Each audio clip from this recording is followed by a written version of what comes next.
direct sur KTO où le pape vient d'atterrir à l'aéroport de Zagreb. Et Philippine de Saint-Pierre, vous étiez à quelques mètres du pape dans ce vol. Le Saint-Père a l'habitude de s'adresser aux journalistes. Qu'a-t-il dit à la presse ? Eh bien oui, toujours à quelques mètres du Saint-Père. D'ailleurs, pendant que vous le voyez, il salue ses enfants croates en tenue traditionnelle. Le vol était très court, hein. Il est parti avec un petit quart d'heure de retard de Rome et est arrivé avec un quart d'heure d'avance ici en Croatie, créant un certain émoi dans le protocole, bien sûr. À peine une heure, donc, pendant laquelle Benoît XVI est venu rejoindre les journalistes une dizaine de minutes. Il a redit l'intérêt, le lien particulier qui unit la Croatie avec l'Église et avec le Saint-Siège. Il a souligné d'ailleurs la foi populaire des Croates très proche de celle de son pays. Et il s'est dit donc très heureux de venir, mais surtout il a dit comprendre le scepticisme qui peut exister dans la population croate aujourd'hui à l'idée de l'entrée dans l'Union européenne. Même si, évidemment, cette intégration à l'Union européenne est un motif de grande joie, et le pape l'a rappelé, c'est aussi quelque chose de logique et de nécessaire, puisqu'indubitablement la Croatie appartient à l'Europe. Pour autant, on comprend ce scepticisme pour une population qui n'est pas très nombreuse, qui va intégrer une organisation déjà très structurée, avec peut-être la crainte d'une bureaucratie très centralisée qui ne tienne pas suffisamment compte de l'histoire, de la richesse, de la diversité des cultures européennes. Et Benoît XVI a souligné, c'est précisément une mission des peuples qui entrent maintenant dans l'Union européenne, de renouveler l'identité européenne dans sa diversité, des cultures qui convergent dans les valeurs chrétiennes. C'est important malgré les hymnes, Thomas. Ouais.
Može se pozdrav na lepo!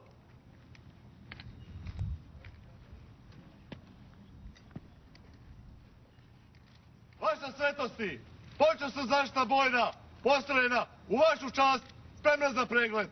Prijavak podneo brigadir Dragan Basić.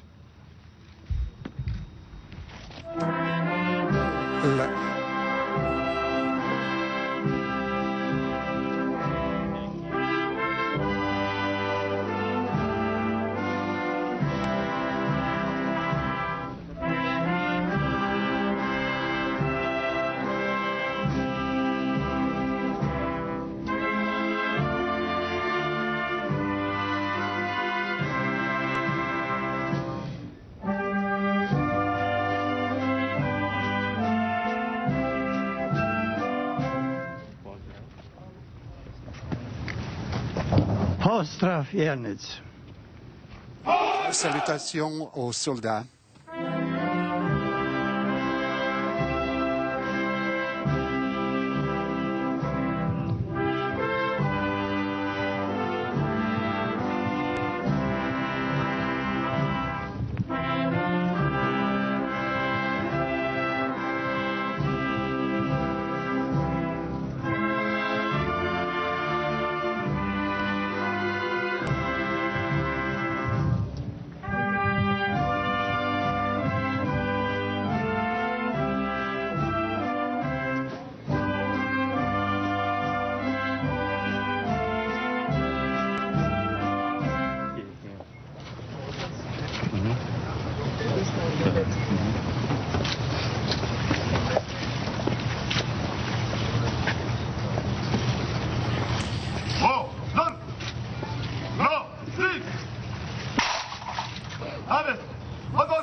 19e voyage hors d'Italie du pontificat de Benoît XVI, 13e voyage en Europe.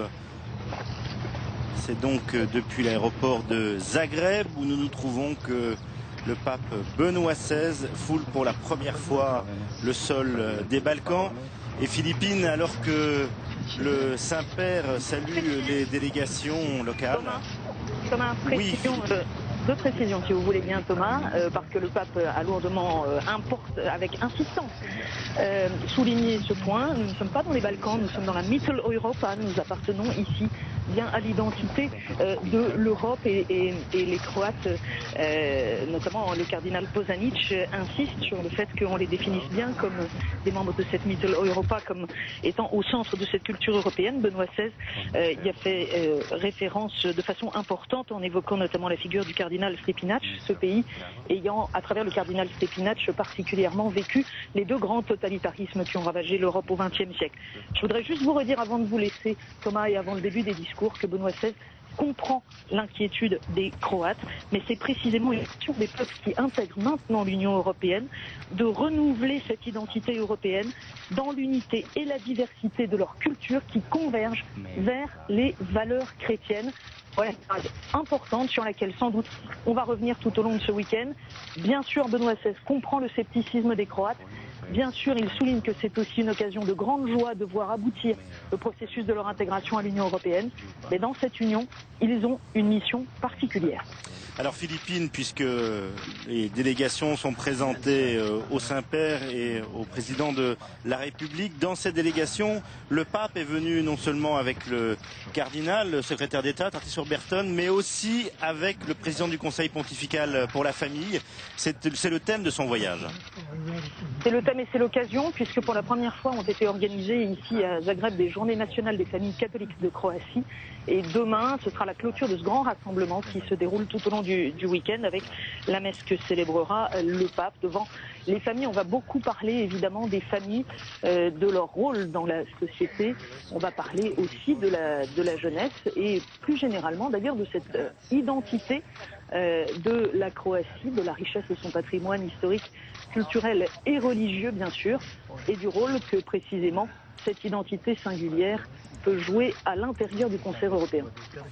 Merci Philippine. On vous retrouvera bien entendu pendant ces 2 journées de voyage, ces 33 heures de Benoît XVI passées sur ce sol croate.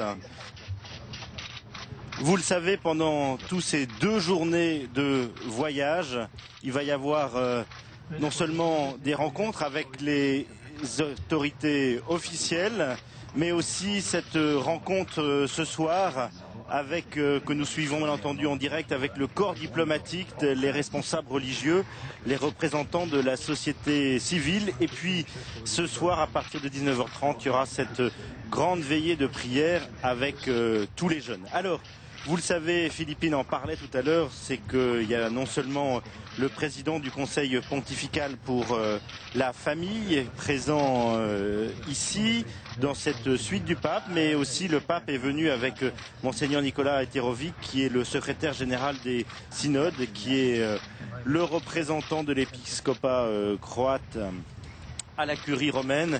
Et on le sait, les synodes sont une chose importante pour le gouvernement de l'Église, cette rencontre de tous les évêques autour du pape. Alors c'est la 3e fois que Joseph Ratzinger vient visiter cette nation. Il l'a fait en tant que cardinal. Et le pape Jean-Paul II avait consacré 3 visites à la Croatie. C'était en 94, en 98 et en 2003. Soit plus que dans n'importe quel autre pays de l'Est européen, la Pologne exceptée. Vous voyez ces salutations cordiales entre les délégations et le Saint-Père et le président de la République. Alors on voit que ici le protocole est un petit peu différent, puisque souvent ce protocole fait que les salutations se font après les discours, et là c'est avant les discours, avec le père Lombardi, que l'on connaît bien, qui est donc présenté au président de la République. Alors, En ce mois de juin, la Croatie fête le 20e anniversaire de son indépendance. Et puis, c'est aussi la fin du processus de négociation en vue de son rentrée. Voilà le message du président. Sveti oče, dobrodošli u Hrvatsku. Bienvenue à Saint-Père en Croatie. Je suis très heureux de pouvoir, au nom de catholiques croates, votre arrivée arrive dans le moment heureux quand la Croatie se prépare pour entrer dans l'Union européenne et pour le bien de tous les... Votre venue concorde avec notre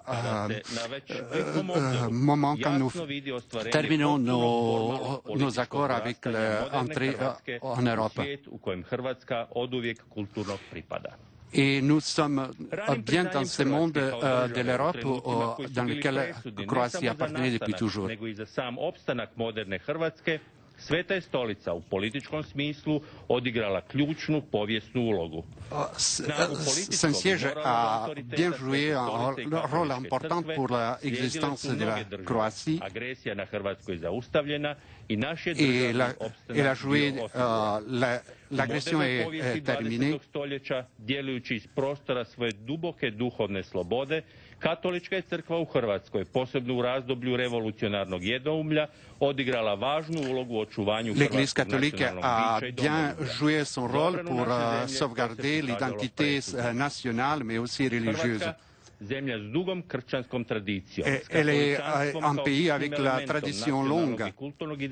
Elle a joué, la foi catholique a joué dans la sauvegarde d'identité nationale. Da se u skladu s vlastitim uvjerenjima slobodno organiziraju za poštivanje posebnosti identiteta različitih konfesija te poštivanje njihovog pravnog položaja. La Croatie est bien engagée dans le respecter également l'identité de toutes les identités religieuses.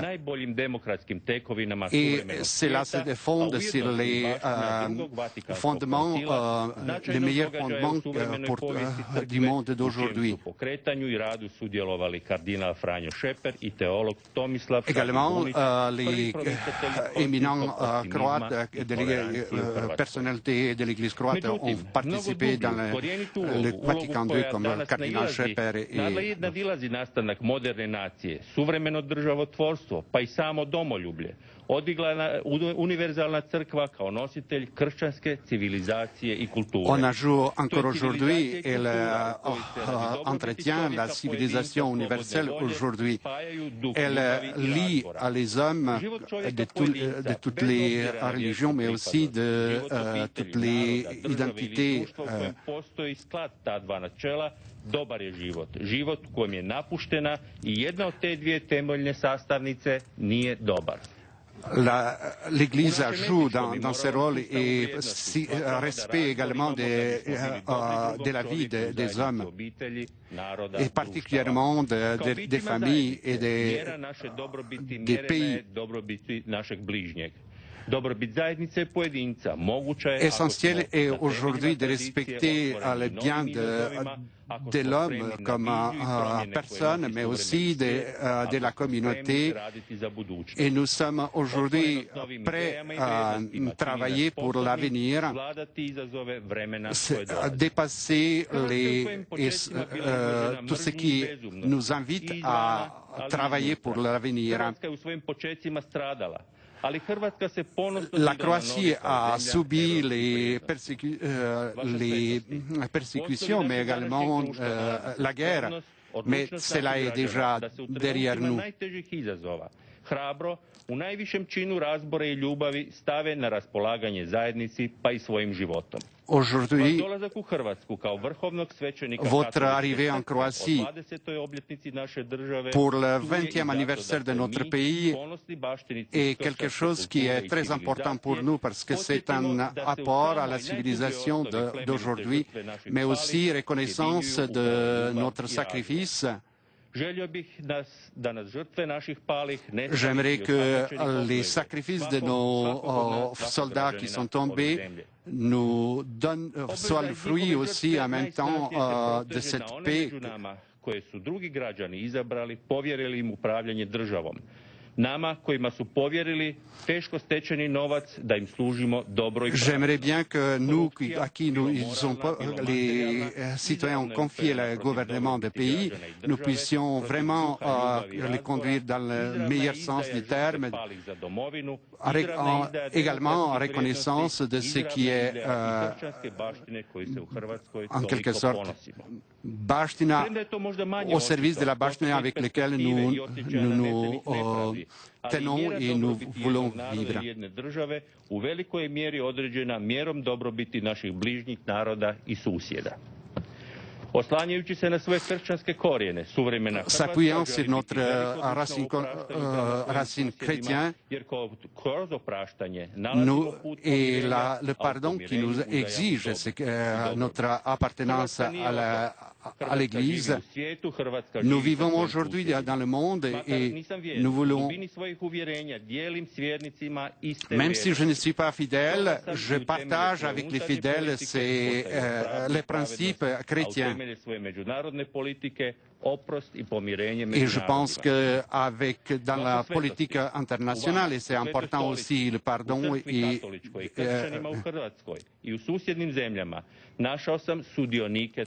dans les chrétiens en Croatie, mais ailleurs, j'ai trouvé les partisans de ce travail pour le bien de tous. Et je particulièrement pense à la collaboration avec l'orthodoxie et l'islam.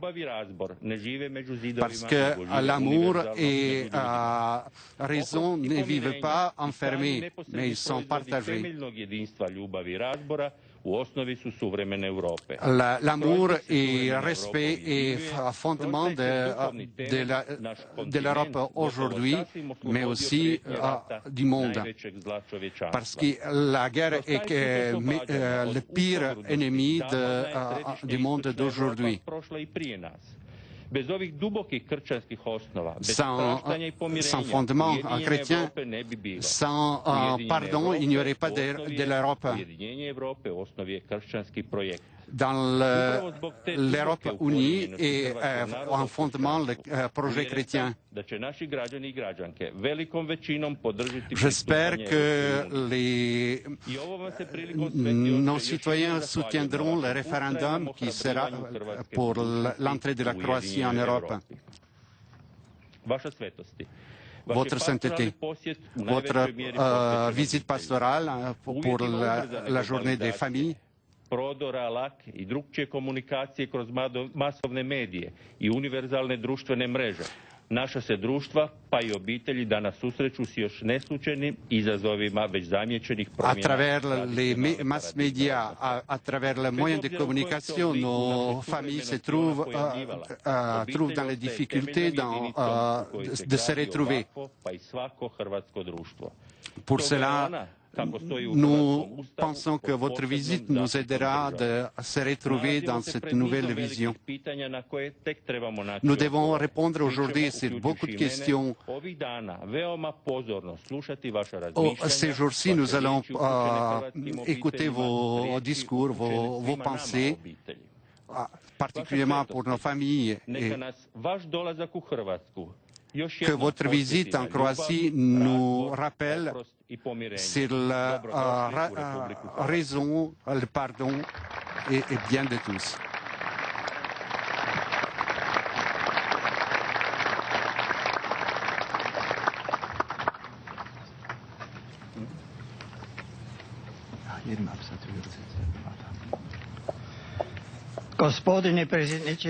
Monsieur le Président de la République, chers frères dans l'épiscopat, illustres autorités, chers frères et sœurs, c'est avec une joie profonde que je viens parmi vous comme pèlerin au nom de Jésus-Christ. J'adresse mon salut très cordial à la bien-aimée terre croate et comme successeur de l'apôtre Pierre, j'embrasse tous ses habitants. Je salue particulièrement la communauté catholique, les évêques, les prêtres, les religieux et les religieuses, les fidèles laïcs, spécialement les familles de cette terre, fécondées par l'annonce de l'Évangile, espérance de vie et de salut pour tout homme. Je vous présente en salut déférent Monsieur le Président de la République, ainsi qu'aux autres autorités civiles et militaires ici présentes. Je vous remercie, Monsieur le Président, pour les paroles courtoises que vous m'avez adressées et je vous fais part de mes vœux les meilleurs pour la haute charge qui vous est confiée et pour la paix et la prospérité de la nation entière. Pozdravljam katoličku zajednicu, biskupe, svećenike, redovnike i redovnice, vjernike, te posebice obitelji ove zemlje, koja je blagoslovljena navještanjem evanđelja, nadom života i spasenja za svakog čovjeka. Upućujem prijazan pozdrav vama, gospodine predsjedniče Republike Hrvatske, i drugim civilnim i vojnim vlastima ovdje okupljenima. Zahvaljujem vam, gospodine predsjedniče, na srdačnim riječima dobrodošlice, te izražavam najbolje želje za visoku dužnost koja vam je povjerena, kao i za mir i za napredak cijele zemlje. Je désire en ce moment m'unir par la pensée aux 3 visites pastorales accueillies en Croatie pour mon bien-aimé prédécesseur, le bienheureux Jean-Paul II, et remercie le Seigneur pour la longue histoire de fidélité qui lie votre pays au Saint-Siège. Nous pouvons compter plus de 13 siècles de liens forts et spécieux, expérimentés et consolidés dans des circonstances quelquefois difficiles et douloureuses. Cette histoire est le témoignage éloquent de l'amour de votre peuple pour l'Évangile et pour l'Église. Depuis ses origines, votre nation appartient à l'Europe et lui offre de façon particulière sa contribution de valeurs spirituelles et morales qui ont modelé durant des siècles la vie quotidienne et l'identité personnelle et nationale de ses fils. Les défis qui émanent de la culture contemporaine, caractérisés par la différence sociale, par le peu de stabilité, et marqués par un individualisme favorisant une vision de la vie sans obligation et la recherche continue d'espaces privés, ces défis exigent un témoignage convaincu et un dynamisme entreprenant pour la promotion des valeurs morales fondamentales qui sont à la racine de la vie sociale et de l'identité du vieux continent. À 20 ans de la proclamation de l'indépendance et à la veille de la pleine intégration de la Croatie dans l'Union européenne, l'histoire passée et récente de votre pays peut offrir un motif de réflexion à tous les autres peuples du continent, en aidant chacun d'eux et tous dans son ensemble à conserver et à revivifier l'inestimable patrimoine commun des valeurs humaines et chrétiennes. Puisse alors cette chère nation, forte de sa riche tradition, contribuer à ce que l'Union européenne valorise pleinement cette richesse spirituelle et culturelle. U ovome se času želim prisjetiti 3 pastoralnih posjeta mog ljubljenog prethodnika, blaženoga Ivana Pavla II. Hrvatskoj, te zahvaliti gospodinu za dugu povijest vjernosti koja povezuje vašu zemlju sa Svetom Stolicom. Brojimo više od 13 stoljeća snažnih i posebnih veza, prokušanih i učvršćenih u ponekad teškim i bolnim okolnostima. Ta je povijest i rječiti dokaz ljubavi vašega naroda prema evanđelju i prema crkvi. Od samih početaka vaš narod pripada Europi te joj na poseban način daje doprinos u duhovnim i moralnim vrijednostima koje su kroz stoljeća oblikovale svakodnevni život kao i osobni i nacionalni identitet njezine djece. Izazovi suvremene kulture prožete društvenim raslojavanjem i nestabilnošću, te obilježene individualizmom koji pogoduje shvaćanju života bez obveza u neprestanom traženju prostora privatnosti, zahtijevaju uvjereno svjedočanstvo i smiono zauzimanje u promicanju temeljnih moralnih vrijednosti ukorijenjenih u društvenom životu i identitetu staroga kontinenta. O 20. obljetnici proglašenja neovisnosti i uoči punopravnog pristupanja Hrvatske Europskoj uniji, davna i nedavna prošlost vaše zemlje potiče na promišljanje sve europske narode pomažući kako svakom pojedinom, tako i čitavoj zajednici da očuva i obnovi neprocjenjivu zajedničku baštinu ljudskih i kršćanskih vrijednosti. Neka tako ova draga nacija snagom svoje bogate tradicije pridonese da Europska unija cjelovito vrijednuje to duhovno i kulturno blago.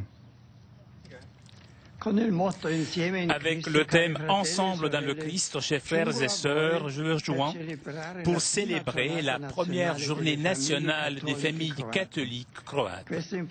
Que ce moment important soit une occasion pour proposer de nouveau les valeurs de la vie familiale et du bien commun, pour renforcer l'unité, raviver l'espérance et conduire à la communion avec Dieu, fondement de partage fraternel et de solidarité sociale. Zajedno u Kristu, draga braće i sestre, dolazim s vama proslaviti prvi nacionalni dan hrvatskih katoličkih obitelji. Neka ovaj važan događaj bude prigoda za ponovno isticanje vrijednosti obiteljskog života i općega dobra, učvršćivanje jedinstva, oživljavanje nade i zajedništvo s Bogom, koji je temelj bratskog suživota i društvene solidarnosti.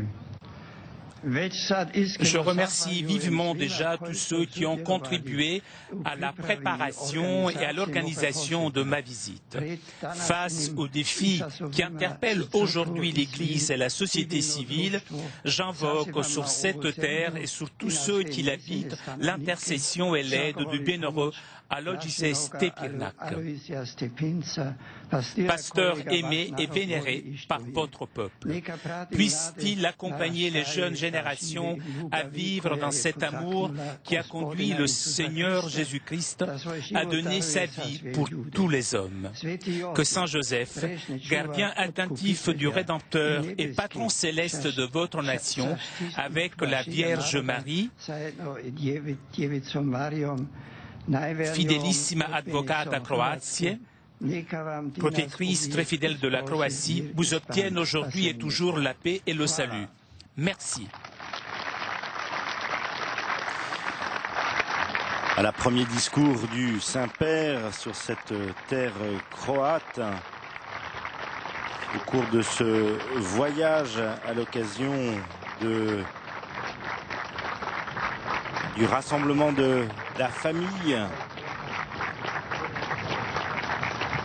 Et puis le Saint-Père a parlé du cardinal Stepinac et ce sera demain après-midi, en fin d'après-midi, il y aura la célébration des vêpres à la cathédrale et puis un temps de prière devant cette figure importante pour l'église croate. Donc 2 jours de voyage pour le pape, 19e voyage hors d'Italie, 13e voyage en Europe. Et comme l'a rappelé le Saint-Père dans l'avion, nous le disait Philippine tout à l'heure, le Saint-Père ne se rend pas pour la première fois dans les Balkans, non, il est en Mitteleuropa. Et alors qu'il traverse cette haie de Croates habillés en habits traditionnels, le Saint-Père va maintenant prendre sa voiture pour aller justement faire une visite de courtoisie au président de la République. Et puis le Saint-Père après se rendra à l'Annonciature. Nous le retrouverons en direct à partir de 18h15 pour une rencontre importante avec le corps diplomatique, les responsables religieux, les représentants de la société civile. Ce sera au Théâtre National de Zagreb et ne doutons pas que ce sera un discours important pour ce pays qui demande à rentrer dans l'Union européenne. Et puis à partir de 19h30, il y aura cette veillée de prière avec les jeunes que nous pourrons suivre bien entendu en direct sur KTO. Demain, il y aura aussi cette grande célébration de la messe à partir de 10h. Et puis à 17h, il y a la célébration des vêpres à la cathédrale avec ce temps de prière de la cathédrale auprès des reliques du cardinal Stépinac. Merci de votre fidélité pour ce premier rendez-vous du voyage du pape en Croatie. C'est 33 heures de visite pastorale du successeur de Pierre venu affermir la foi de ses frères. On se retrouve donc tout à l'heure à partir de 18h15 en direct. Merci de votre fidélité. Au revoir.